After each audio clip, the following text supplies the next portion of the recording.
नमस्कार। आप देख रहे हैं संतोष पाठक ऑफिशियल। मैं हूं आपके साथ शिव कुमार मिश्रा। मेरे साथ है संतोष पाठक जी। संतोष जी का बहुत बहुत स्वागत, बहुत बहुत अभिनंदन। बहुत बहुत धन्यवाद शिव जी, और तमाम दर्शकों को नमस्कार। और आज सुबह 7 बजे से जो कुछ हुआ, जैसे सोनम वांगचुक को उठा लिया गया, सफदरजंग अस्पताल ले जाया गया, उनकी पत्नी तक को उनसे मिलने नहीं दिया जा रहा, और उनकी पत्नी ने सीधे सीधा कहा है कि सोनम वांगचुक अनशन तोड़ने को तैयार नहीं है, वो वापस जंतर मंतर जाना चाहते हैं। 20 जुलाई को मार्च का संसद भवन घेराव का, संसद भवन तक मार्च का ऐलान कर दिया गया है। और सोनम वांगचुक के आंदोलन की कमान उनकी पत्नी गीतांजलि संभाल रही है। गीतांजलि ने कह दिया कि अगर सोनम वांगचुक को तब तक जंतर मंतर नहीं आने दिया जाएगा तो मैं उस प्रोटेस्ट में सोनम वांगचुक के प्रतिनिधि के तौर पर शामिल होंगी, संसद भवन जाऊंगी। और इस बीच जंतर मंतर पे बड़ा बवाल हो गया है। सुबह 7 बजे सब भले ही छोड़कर अलग हो गए होंगे, लेकिन अब भीड़ बढ़ती जा रही है। अभिजीत दीपके, जो कि कॉकरोच जनता पार्टी के फाउंडर है, उन्होंने खुद ये कह दिया अब मैं अनशन पर बैठूंगा। हम लोग लगातार ये सवाल उठा रहे थे कि अभिजीत दीपके खुद क्यों नहीं बैठ रहे। आज से उन्होंने अनशन पर बैठने का ऐलान कर दिया, लेकिन जैसे ही ये ऐलान हुआ, अभिजीत दीपके पर ही हमला हो गया। जंतर मंतर पे ही अभिजीत दीपके पर हमला हो गया। अभिजीत दीपके ने साफ साफ लोगों से कहा कि आपके लिए सोनम वांगचुक अपनी जान देने पे उतारू थे, उनके साथ दिल्ली पुलिस ने ऐसा व्यवहार किया, अब आप लोग जंतर मंतर पर पहुंचिए। जंतर मंतर पर लोगों की भीड़ बढ़ती जा रही थी, एजेंडा बदल दिया गया था। और अब धर्मेंद्र प्रधान की नहीं, मैं लगातार इस बात को कह रहा था कि धर्मेंद्र प्रधान तो छोटे से मोहरे हैं, आपको उनके बॉस का इस्तीफा मांगना होगा। तो धर्मेंद्र प्रधान के बॉस यानी नरेंद्र मोदी के इस्तीफे की मांग को लेकर अब युवा जंतर मंतर पर इकट्ठा हो रहे थे। और ऐसे माहौल में अभिजीत देशमुख पर एक महिला ने हमला किया। ये कहा जा रहा है स्याही फेंकी, कुछ लोग कह रहे हैं कि थप्पड़ भी मारा, लेकिन ये एक मैसेज देने की कोशिश की जा रही है। जो लोग जंतर मंतर पर पहुंचना चाहते हैं उनको डराने की कोशिश की जा रही है, मत जाना जंतर मंतर, माहौल बिगड़ने वाला है, माहौल खराब होने वाला है। और माहौल बिगड़ने और माहौल खराब होने का मतलब सब लोग समझते हैं। क्या कुछ हुआ है और क्या होने वाला है, ये बड़ी स्टोरी लेकर आए हैं हम। ये सूत्रों के हवाले से तो है, लेकिन जो हम बताएंगे शिव जी, लोगों की नींदें उड़ जाएंगी। ये लोकतंत्र का सवाल है, ये लोकतंत्र को बचाने का सवाल है। लोकतंत्र और ठोकतंत्र, सीधे बता रहा हूं मैं, लोकतंत्र और ठोकतंत्र, इसमें से कौन सा तंत्र आगे रहेगा, ये उसका सवाल है। सरकार मनमानी पर उतारू है। और अभिजीत दीपके के तौर तरीकों को लेकर मैं पर्सनली बहुत ज्यादा खुश नहीं हूं, लेकिन लोकतंत्र बड़ा है और हर व्यक्ति को अपनी बात उठाने का हक है। जंतर मंतर पर क्यों किया गया हमला अभिजीत दीपके पर? अभिजीत दीपके पर हमला करके क्या करने की कोशिश की जा रही है? सोनम वांगचुक की पत्नी को उनसे मिलने क्यों नहीं दिया जा रहा है? कहा जा रहा है मोबाइल लेकर आज जाकर अपने पति से नहीं मिल सकते। इस तरह का हमने देश बना दिया है क्या? मोबाइल से क्यों डरने लग गया है? एक पत्नी अपने पति से मिलने जा रही है, मोबाइल से क्या बनाएंगी? क्या बनाएंगी मोबाइल से? उनका मैसेज ही तो बनाएगी। आप रोकना चाहते हैं, जुबान पे ताला लगाना चाहते हैं, आप जुबान को बंद करना चाहते हैं। ये कहा गया कि हाई कोर्ट ने आदेश दिया तो हम मान रहे हैं, लेकिन हम ये कैसे माने कि आप उनका सही ढंग से इलाज कर रहे हैं? आप तो उनकी पत्नी को जाने नहीं दे रहे हो, मिलने दे नहीं रहे हो उनकी पत्नी से। कुछ और, या तो आपने जैसे जंतर मंतर पे सीसीटीवी कैमरा लगा दिए हैं, सोनम वांगचुक के रूम में सीसीटीवी कैमरा लगाओ और लाइव टेलीकास्ट करो कि कौन सा इलाज हो रहा है, डॉक्टर क्या बात कर रहे हैं उनसे। क्या जबरदस्ती उनका अनशन तोड़ने की तैयारी की जा रही है? उस तरह से तो ये नहीं कर सकती सरकार, लेकिन भगत सिंह की फिल्म आई थी जब वो अनशन पे बैठे थे, किस तरह से जेल के अंदर उनका अनशन तोड़ने की तैयारी की जा रही थी। उतना भयावह तो छोड़ दीजिए, अगर उसका 1% भी जबरदस्ती की जा रही है सोनम वांगचुक से, तो माफ कीजिएगा, इस देश के लोकतंत्र का इतिहास कभी माफ नहीं करेगा। किसी को आप जबरदस्ती उनका अनशन तोड़ने के लिए मजबूर नहीं कर सकते। बड़ी स्टोरी, और माफी चाहूंगा शिव जी, थोड़ा सा समय मैंने ले लिया है। आप अपनी बात रखिए, फिर हम एक एक करके तथ्यों को रखेंगे। कई बार दिल थोड़ा सा भावुक हो जाता है, क्योंकि नहीं, बिल्कुल। ये कई इस तरह के कार्यक्रम मैंने कवर किए हैं। यूथ फॉर इक्वलिटी का प्रोटेस्ट हुआ था, उनके प्रेसिडेंट जंतर मंतर पे थे, दिल्ली पुलिस अचानक आई और लाठियां बरसानी शुरू कर दी थी, और जानबूझकर पीठ पर मार रही थी, हड्डियों पर, जानबूझकर हड्डियों पर मार रही थी।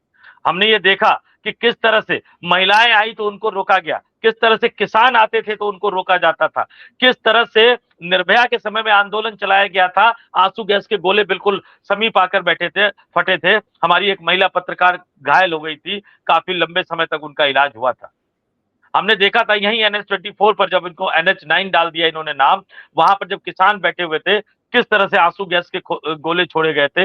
एक बिल्कुल मेरे बगल में आके फटा था, मैं और मेरा कैमरामैन उस समय जो हमारे आंख की हालत थी, मैं उसको बयां नहीं कर सकता कि कितनी बुरी हालत थी। हमने इसको देखा है। निर्भया आंदोलन के समय इसी जंतर मंतर पर दिल्ली पुलिस ने कैसे लठ बरसाए थे, ये भी हमने देखा है। और 4-5 जून की आधी रात को दिल्ली पुलिस ने रामलीला मैदान में कैसे रामदेव के लोगों पर लठ बरसाए थे। और रामदेव सूट सलवार, देखिए महिलाओं के कपड़े मैं कायरता की निशानी नहीं समझता हूं, महिलाएं इस देश की बहुत बहादुर रही हैं, लेकिन आपको अपने आप को बचाने के लिए महिलाओं के कपड़े पहन के भागना पड़े, लानत था ऐसे लाला रामदेव पर, ये भी हमने देखा है। और जब उनको पकड़ा गया तो दिल्ली पुलिस के अधिकारी के सामने वो क्या कह रहे थे मैं बताना नहीं चाहूंगा, बड़ा अपमानजनक है। लाला रामदेव ने जो कहा था, मुझे लगता है कि ऐसे व्यक्तियों को आंदोलन में कभी उतरना नहीं चाहिए। और फिर उतर गए, टीवी टीवी घूमकर इंटरव्यू दे रहे हैं, क्योंकि विज्ञापन बहुत है उनके पास देने के लिए, तो फिर से वो अपनी ब्रांडिंग करना चाहते हैं। वो तमाम लोग उतर गए हैं। इन तमाम चीजों के बीच में अब जंतर मंतर पर आज क्या होने वाला है, आज शाम तक कौन सा बवाल होने वाला है, भीड़ कहां से आ रही है, कौन लेकर आ रहा है, और इस भीड़ से कौन डर रहा है, या भीड़ के जरिए कौन डराने की कोशिश कर रहा है। जी शिव जी। नहीं, बात आप ठीक कह रहे हैं। मैं तो बस इतना कहूंगा कि कल जब राहुल गांधी की देहरादून में भीड़ उमड़ी और उसमें जिस बेटी ने जान दे दी थी उसके बाप ने जब रोकर कहा, तो भावुक तो मैंने वो 10,000 लोग देखे, 20,000 लोग देखे, 30,000 लोग देखे, खुद राहुल गांधी रोने लगे। और उसी भीड़ को देखकर जो इस देश की दो शक्तिशाली ताकतें हैं, उन दोनों को रात भर नींद नहीं आई। वो परेशान थे, अब क्या करें, वो परेशान थे, अब क्या होगा। हालात बिगड़ते चले गए। निर्णय हुआ सोनम वांगचुक को सुबह 7 बजे उठा लिया जाए। सवाल यह है कि अभिजीत दीपके क्यों चले गए दोस्त के घर, क्यों चले गए होटल में बाथरूम। और अगर ये वीआईपी पनी करना था तो फिर रहते अमेरिका, काहे को आए थे भारत। और इस पूरे आंदोलन का ऐसे पटाक्षेप होगा। संतोष जी, पहले दिन की आप प्रतिक्रिया देखिए, पुलिस एयरपोर्ट जाती है और परमिशन देती है। दूसरे दिन लखनऊ जाते हैं, पुलिस एयरपोर्ट से लेती है, लखनऊ के उस धरना स्थल पर ले जाती है जहां शिक्षकों का धरना था, वहां परमिशन मिल जाती है, उन शिक्षकों को नहीं मिलती है। और आज उसी पुलिस के जरिए उनका आंदोलन तोड़ा जाता है। क्या बिलीव आएगा आपको कि इस आंदोलन के पीछे कौन था, आगे कौन था, साइड में कौन है, इधर उधर कौन है। क्योंकि कल कांग्रेस के 2 बड़े नेता कल और परसों में पहुंचे। कल यूपी के प्रभारी राजेंद्र पाल गौतम पहुंचे, पवन खेड़ा पहुंचे। और पवन खेड़ा का पहुंचने का मतलब था कि कहीं राहुल गांधी ने तो अपने दूत नहीं भेज दिए। उससे पहले केसी वेणुगोपाल का मेल, बीजेपी बोली कर दिया राहुल गांधी ने खेल, अन्ना के आंदोलन से हम आए थे, वांगचुक के आंदोलन से कांग्रेस आएगी और हम देखते रह जाएंगे। उन्होंने कहा कि आंदोलन हम तोड़ देंगे। अब आप अंदाज लगा लीजिए इस आंदोलन के बाद क्या आप मानते हैं, बीजेपी की साख बढ़ी है, बीजेपी की साख गिरी है, बीजेपी का सिस्टम फेल हुआ है। जनता में संदेश चला गया कि अब इस देश में आंदोलन करना भी ठीक नहीं रहेगा, कोई नहीं आंदोलन कर सकता है। और जब सरकार आंदोलन कुचलने लगती है और सरकार की उल्टी गिनती शुरू हो जाती है और आंदोलन कुचलने के बाद नाराजगी और बढ़ती है। जो उनकी पत्नी के तेवर हैं वो लच नहीं रहे हैं। उनकी पत्नी कह रही है कि हम वो खाना नहीं खा रहे हैं, ना खाएंगे ना पिएंगे, लेकिन अब ग्लूकोज इतना दे दिया जाएगा शरीर में, खाने का और आइटम दे दिया जाएगा, लिक्विड दे दिया जाएगा। संतोष जी, अब मामला तो ठीक नहीं है। सरकार ने अपनी मंशा साफ जाहिर कर दी है कि हमारी मंशा अब संवैधानिक नहीं बची है, संविधान के मुताबिक हम काम नहीं कर सकते। जो बाबा साहब भीमराव अंबेडकर के संविधान में लिखे हुए पैरा धाराओं में लिखा हुआ है कि इस देश में कोई भी नागरिक किसी भी जगह बैठ के अपना धरना प्रदर्शन कर सकता, अपनी आवाज उठा जा सकता है, वो आज कुचल दी गई। और इस सबका दोषी मैं तो अभिजीत दीपके को मानता हूं। वो पीछे उन्हें जयपुरों में पहले थप्पड़ मारे गए, आज फिर सुनने में आया कि हमला हो गया है। हमला और उससे नहीं मतलब है संतोष जी। सबसे बड़ी समस्या है कि आप कर क्या रहे हैं। संतोष जी, क्या इसके बाद बीजेपी की साख बढ़ेगी या गिरेगी? शिव जी, मैंने लाला रामदेव का जिक्र जानबूझकर किया था। और आपने बिल्कुल सही उसको पकड़ लिया, उस तथ्य को। इसको कहते हैं कि आपस की ट्यूनिंग। आप इसको समझ लीजिए कि लाला रामदेव जब दिल्ली एयरपोर्ट पे उतरे थे रामलीला मैदान पर कार्यक्रम करने के लिए, चार चार मंत्री उनको दिल्ली एयरपोर्ट पे रिसीव करने गए थे। चार चार मंत्री दिल्ली एयरपोर्ट पे रिसीव करने गए थे।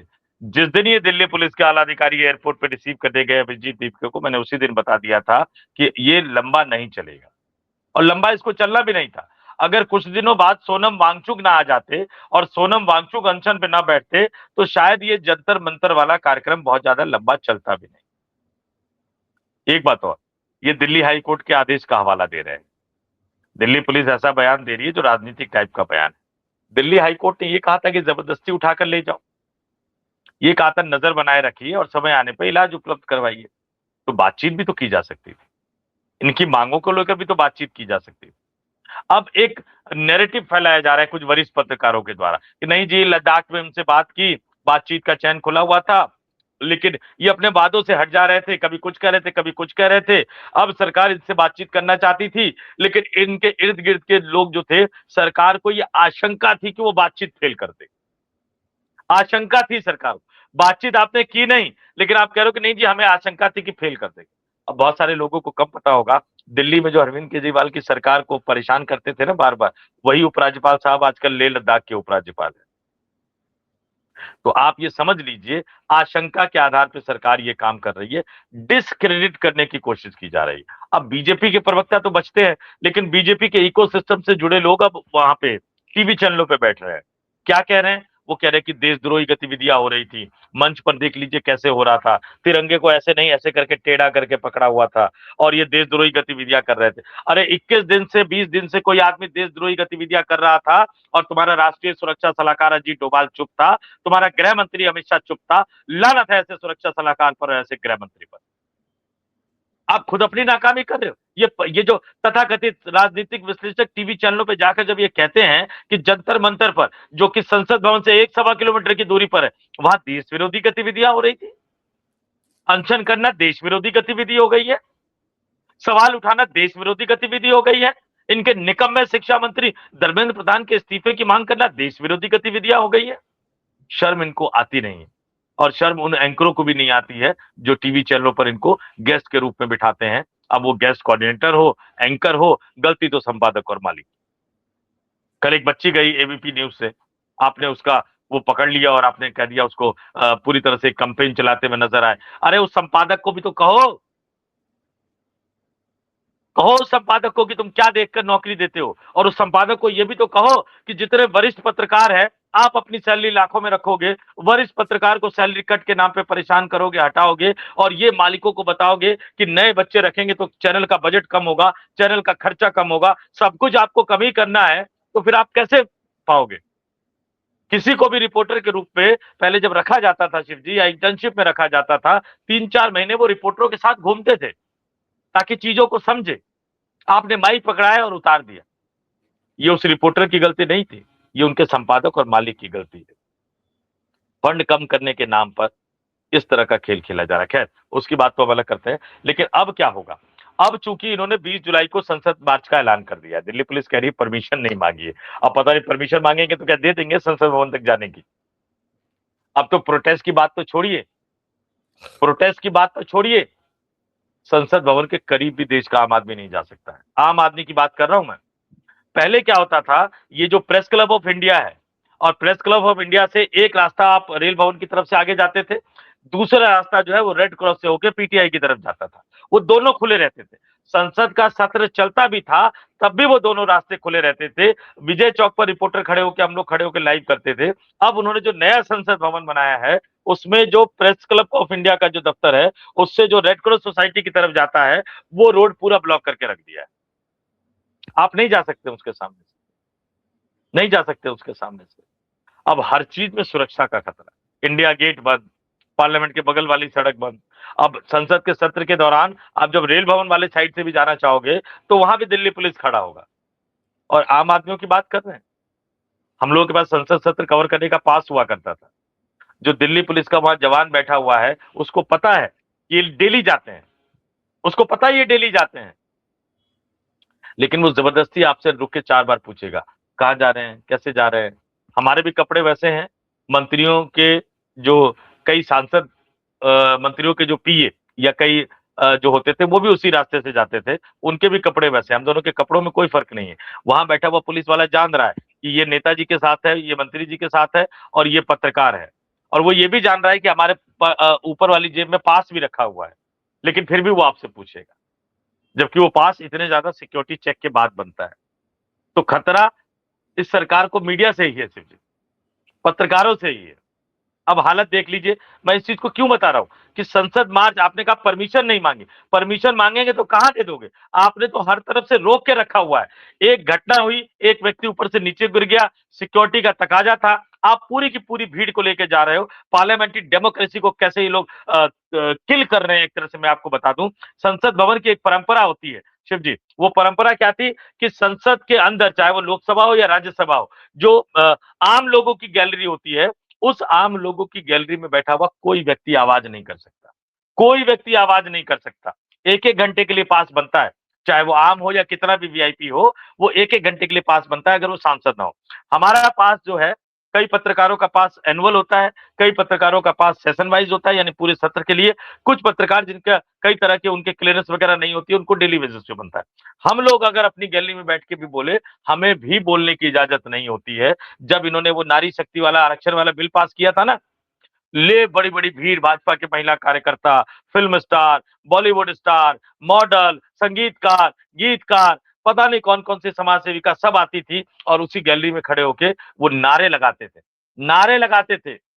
और लोकसभा स्पीकर ओम बिरला को वो जहां सुई भी गिरने की आवाज नहीं आनी चाहिए ऊपर से, वहां चीख चिल्लाट हल्ला गुल्ला करने का हक सिर्फ नीचे बैठे सांसदों को होता है, ऊपर बैठे लोगों को नहीं होता। एक सुई की आवाज नहीं आनी चाहिए, वहां लोग नारे लगाते थे, तब आपको सुरक्षा का खतरा महसूस नहीं होता था। और जब ये घटना हुई, इसके बाद लोगों की चेकिंग फिर भी नहीं होती थी। जो ये बीजेपी के कार्यकर्ता चले जाते थे नारे लगाने के लिए, इनकी चेकिंग फिर भी नहीं होती थी, लेकिन रिपोर्टर का जूता भी उतरवाया जाता था, पेन भी निकाल के देखा जाता था, कई सारी चीजें निकाल के देखी जाती थी। क्यों? क्योंकि खतरा उन्हीं से था। उनको जानबूझ के इतना परेशान करते थे कि अगर एक बार वो सदन के अंदर चले गए और कोई बड़ी ब्रेकिंग आ गई, तो बाहर आकर वो ब्रेकिंग न लिखवाने लग जाए, इसलिए उनको जानबूझ के हतोत्साहित किया जाता था। कोरोना के टाइम में कई तरह की बंदिशें लगाई गई थी, इतने पास बनेंगे, कैमरामैनों का नहीं बनेगा, इतना होगा, ये होगा, वो होगा। आपको पता है, आज तक कोरोना वाली गाइडलाइंस लागू है, आज तक वो कोरोना वाली गाइडलाइंस लागू है पार्लियामेंट सेशन में। इन लोगों को कहां जाने देंगे दीवार को छूने के लिए? जब महिला पत्रकारों को घसीट लिया था, तो होगा क्या? अगर विपक्षी राजनीतिक दल की भीड़, उनके कार्यकर्ता भी इस आंदोलन में उतरने की कोशिश करेंगे, तो आज शाम तक या कल सुबह ही घसीट घसीट के इनको वहां से हटा दिया जाएगा। भीड़ बढ़ रही है, क्योंकि अभिजीत दीपके ने कहा है कि भाई अब सोनम वांगचुक के लिए आइए, लोग जाने लगे हैं, मेट्रो का इस्तेमाल करके लोग जाने लगे। जंतर मंतर पर अचानक भीड़ बढ़ रही है। अगले 1-2 घंटे में क्या होगा पता नहीं, शाम तक क्या होगा पता नहीं, लेकिन ये तय मानकर चल लीजिए कि बड़ा बवाल होने वाला है अगले कुछ घंटों में। शिव जी, आवाज आपकी आवाज। चलिए अब देखते हैं सच क्या रहेगा, झूठ क्या रहेगा, क्या होगा। क्योंकि बीजेपी के सामने बड़ी समस्या है। 20 तारीख को आपको मालूम है संसद का सत्र चल रहा है। बीजेपी कई तरीके के बिल विधेयक लिए बैठी है कि हम पास कर लेंगे, और उस दौरान ये बवाल हो जाना निश्चित रूप से ये साबित कर रहा है कि बीजेपी और सामने सब कुछ ठीक नहीं चल रहा है, व्यवस्थाएं ठीक नहीं है, अच्छी नहीं है। ये तय करना पड़ेगा, समझना पड़ेगा। अब ये विचारधारा की लड़ाई कितनी देर तक टिकेगी, कितनी देर तक बीजेपी से अप दे पाएगी, कितनी देर तक इन जो समस्याएं हैं इस्तीफे की। अब तो लोग मोदी का मांगने लगे, लोगों को लगने लगा कि सरकार कहीं ना कहीं गोल गोल घुमा रही है, और वास्तव में सरकार ने गलत किया है, इसका खामियाजा तो उठाना पड़ेगा। और इस्तीफे से घबराई सरकार अब धरना तोड़वा रही है, भूख हड़ताल तोड़वा रही है, आंदोलन तोड़वा रही है। तो एक संदेश तो गैर वाजिब जा रहा है संतोष जी, और इस गैर वाजिब संतोष जो जा रहा है संदेश, ये संदेश जनता में उद्वेलित कर रहा है, जनता को गर्म कर रहा है। ये सड़क तक आवाज आ रही है, उठ के संसद तक आ सकती है, जंतर मंतर पर लोग पहुंच रहे हैं। लेकिन उनकी जो पत्नी कह रही हैं, अगर उन्होंने नहीं अन्न जल ग्रहण किया, उन्होंने धरना नहीं तोड़ा, तो सरकार के हाथ पांव फूल जाएंगे। आप उन्हें ग्लूकोज दे दोगे, सब दे दोगे, लेकिन भोजन तो सामने वाला ग्रहण करेगा तभी होगा। तो संतोष जी, बस अंतिम आपसे यही है मेरी छोटी सी टिप्पणी, क्या इस आंदोलन के बाद बीजेपी का समर्थक हतोत्साहित हुआ है? कई लोगों ने बाइट दी और कहा कि मैं बीजेपी का प्रबल समर्थक हूं, लेकिन जब से नीट का पेपर आउट हुआ है अब हम बीजेपी का विरोध करेंगे। इन बातों पर आप कितना फोकस करते हैं? देखिए, इस पूरे एपिसोड के बाद भारतीय जनता पार्टी के समर्थकों का बेस घटा है, और ये समर्थकों का बेस घटा है, और ये समर्थक नहीं, कार्यकर्ता भी घट गए हैं। अब समर्थकों के साथ कार्यकर्ताओं के बारे में भी सोचिए, मैं नेताओं की बात नहीं कर रहा हूं। हो क्या गया है, क्योंकि ज्यादातर जो बीजेपी का जो कोर वोट बैंक है वो मिडिल क्लास का वोट बैंक है। अब मिडिल क्लास के पास कोई बड़ी संपत्ति, तो पैतृक संपत्ति तो होती नहीं है। हाँ, मिडिल क्लास के पास एक सपना होता है कि थोड़ी सी मेहनत करेंगे हमारे बच्चे तो कल को डॉक्टर बन जाएंगे, कल को अफसर बन जाएंगे, कल को बड़े आदमी बन जाएंगे, ये सपना होता है। और सपने को लेकर मिडिल क्लास का व्यक्ति जीता है, और वही मिडिल क्लास का व्यक्ति भारतीय जनता पार्टी की ताकत भी है। उसमें कार्यकर्ता भी है, उसमें समर्थक भी है। आपने क्या किया? आपने कह दिया कि तुम्हारे बच्चे मेहनत करते हैं, कोई बात नहीं, हमारे लोग हैं ना पेपर लीक करवाने वाले, हम जो टीचर ढूंढेंगे, हम जो मास्टर ढूंढेंगे, हम जो एनटीए बनाएंगे, वो शिक्षा व्यवस्था का कबाड़ा करेंगे। तुम मेहनत करना है तो करते रहो। अब ये उन माँ बापों को सोचना है, एक तरफ है उनके बच्चों का भविष्य, और दूसरी तरफ है ये तथाकथित जो कभी हिंदू होने के नाम पे वोट मांगती है, कभी ओबीसी के नाम पर, कभी एससी के नाम पर, कभी ब्राह्मण के नाम पर, कभी अगड़ी जातियों के नाम पर, कभी पिछड़ी जातियों के नाम पर ये वोट मांगती है। अब ये उन माताओं पिताओं को सोचना है। दिल में निराशा तो है, एक वो नीट वाला मामला, सीबीएसई वाला मामला, और दूसरा राम मंदिर चढ़ावा चोरी का। जो दो बड़े सपोर्टर थे, एक हिंदू होने के नाम पर, उनका विश्वास इन पर टूटता चला जा रहा है, और दूसरा जो मिडिल क्लास होने के नाम पर जो ये मानते थे कि नहीं भैया ये देश बदलेंगे, करप्शन कम होगा, वो तो और नई ऊंचाई पर ले गए हैं। ऐसा लग रहा है कि भ्रष्टाचार को एक नया मापदंड बनाना चाहते हैं। कल को हो सकता है भ्रष्टाचार का नाम ये लोग सदाचार कर दे, नाम बदलने में माहिर है। वो जो एनडीए सांसदों की जो बैठक होती थी बीजेपी सांसदों की संसद भवन के सत्र के दौरान हर मंगलवार को, उस मंगलवार की मीटिंग का नाम करके मंगल मिलन कर दिया है। अब प्रधानमंत्री जी बैठक नहीं करेंगे, मिलन करेंगे, मिलन करेंगे, मंगल मिलन करेंगे। जो तीर्थ स्थल है हमारे, उनका नाम कॉरिडोर डाल दिया है, और जो प्रधानमंत्री का कार्यालय है उसका नाम सेवा तीर्थ डाल दिया है। तो अब इस पे क्या कहेंगे? लोग सोच रहे हैं, और निश्चित तौर पर यह असर पड़ रहा है। भारतीय जनता पार्टी को भी ये समझ आ रहा है। लेकिन इसके साथ ही मैं फिर से जोड़ना चाहूंगा, देश के लिए तो कांग्रेस भी आंदोलन किया करती थी ना जब देश गुलाम था, लेकिन माहौल कब बदला? जब महात्मा गांधी आए। तो आपको एक अच्छा संगठन चाहिए, आपको एक अच्छा नेता चाहिए, आपको एक दूरदर्शी संगठन चाहिए। वो जिस दिन मिल जाएगा इस देश की जनता को, मिडिल क्लास को और हिंदुओं को, आप समझ लीजिए कि 240 छोड़िए, वापस ये 54-55 वाली हालत में ना आ जाए तो फिर आप कहिएगा। हकीकत उसी तरफ बढ़ रही है। दिल के फफोले जल उठे सीने के दाग से, इस घर को आग लग गई घर के चिराग से। अब ये घर के चिराग से आग लगी है, भाजपा की कार्यशैली से आग लगी है, सरकार के जिद्दी रवैया से आग लगी है, तानाशाहीपूर्ण रवैया से आग लगी है। आखिर क्यों नहीं इस्तीफा हो रहा शिक्षा मंत्री का? और प्रधानमंत्री को लग रहा है कि वो दोषी नहीं है तो अपना दे दें, किसी का तो करा दें। तो इंतजार करते हैं। और अभिजीत दीपके कितनी देर तक रुकते हैं? अब वो सुबह को दोस्त के घर जाएंगे फ्रेश होने की नहीं, क्या वो जंतर मंतर पर ही फ्रेश होंगे? ये सवाल छोड़कर दर्शकों से जानना चाहते हैं कि अभिजीत दीपके के आंदोलन से आपका क्या अभिप्राय है, हमें लिख भेजें। संतोष जी, इस खबर को यहीं विराम देंगे। आपका बहुत बहुत आभार, बहुत बहुत धन्यवाद। बहुत बहुत धन्यवाद।